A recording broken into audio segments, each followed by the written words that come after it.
I have some good news for you. A lot of players were asking for Mirrored Jewels event and it is back. So you can get extra free legendary gems from your Elder Rift run. Don't forget this only apply once, so make sure to use 10 legendary crests for that run and don't forget to activate the event before you enter. Now let me read the official details. Once from February 9th to February 13th, you can toggle on Mirrored Jewels before you begin an Elder Rift run. For just that run, every legendary gem you receive as a reward will be accompanied by an additional random legendary gem of the same type and random quality. The probability of receiving legendary gems from Elder Rifts remains the same, and we encourage players to activate Mirrored Jewels on runs using 10 legendary crests so they can maximize their chances.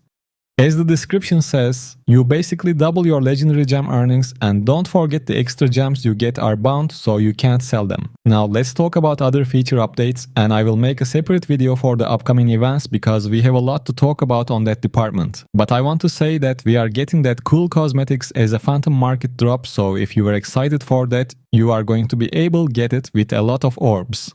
Anyways, now let's check out the other feature updates. First, we have familiar optimizations. Previously, familiars were not picking up items or following players in a timely manner. With this update, familiars have had their movement speed adjusted to speed up when further away from the player and to slow down as they approach the player. Pickup speed for item drops has also been increased, which is aimed to reduce player inconvenience when trying to pick up dropped items that have been marked by the familiar for pickup. Additionally, you can now decide how confrontational your familiar will be with Sanctuary's demonic hordes using the new attack and defend modes. Attack sets your familiar to proactively seek enemies to engage, while defense sets your familiar to only engage enemies that have first attacked you. Lastly, familiar stones have been further optimized, making them more effective in keeping the best skills and attributes on your familiar. These are good to hear. Now we are going to have more control over our familiars.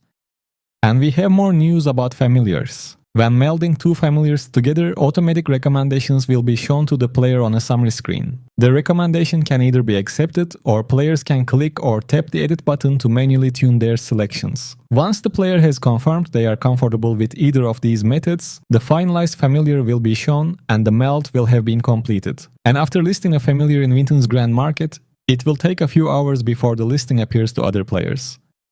Plus, we are going to be able to see other people's familiars when we inspect them, which is quite cool, and we were asking for this. It is nice to see that developers are listening us. And finally, we have new bounties. 13 new bounties have been added for the Ancient's Cradle Zone, set out to rid Sanctuary of these vile threats and earn rewards.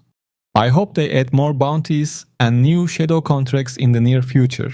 Other than that, we have some quality of life improvements for PC users and some region-specific updates, which I'm not going to talk about because those are just for Chinese users. Well, that's all for this one. Like I said, I'm going to talk about upcoming events on a separate video. Thanks for listening and take care.